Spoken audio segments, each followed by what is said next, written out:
In kako to, da ste se odločili iz nekega tega EU-udobnega posla v to brutalno slovensko politiko? Zelo dobro vprašanje.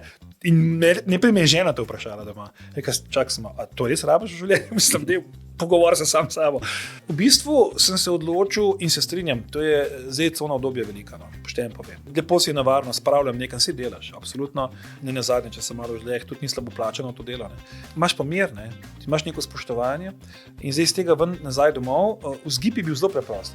In to je, da ko je bila ta vlada imenovana, zdaj bo že 4 leta nazaj, sem bil prepričan, zdaj bo pa tako, ko mora biti. Ne? Se pravi, vse se bodo stvari porihtale, imamo vlado, ki ima močno večino, torej ni izgovora, da se nekaj ne da, in nisem bil prepričan, zdaj bomo pa imeli Slovenijo takšno, kot si jo zaslužimo in želimo. No, žal se to ni zgodilo. Še več, prišlo je do velikega odmika od tistega, kar je bilo obljubljeno. Ne? Se pravi, eno je bilo rečeno, drugo storjeno, ali pa celo največkrat nič storjenega. In potem se nenadoma ena množica ljudi, ki so volili to vlado, začela seliti v en bazen tako imenovanih neopredeljenih.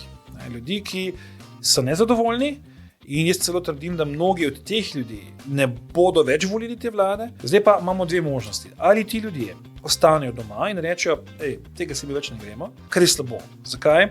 Ker potem pride do anomalije in to je, da bodo tisti, ki bodo volili, bistveno močnejši. Tisti pa, ki volijo, žal prihajajo v glavnem iz desnega političnega spektra. In drugo, tem ljudem se mi zdi dati neko možnost izbire, da ne bodo rabili ostati doma. Ne? In to je bila moj vzgib. Torej, aktiviral sem se zaradi tega, ker bi rad vsem tem ljudem rekel, ok, če ste s tem nezadovoljni, imate svoje argumente, jaz jih ne bom zdaj razpravljal, ampak za božjo voljo ne ostati doma, ker to ne bo v redu za Slovenijo.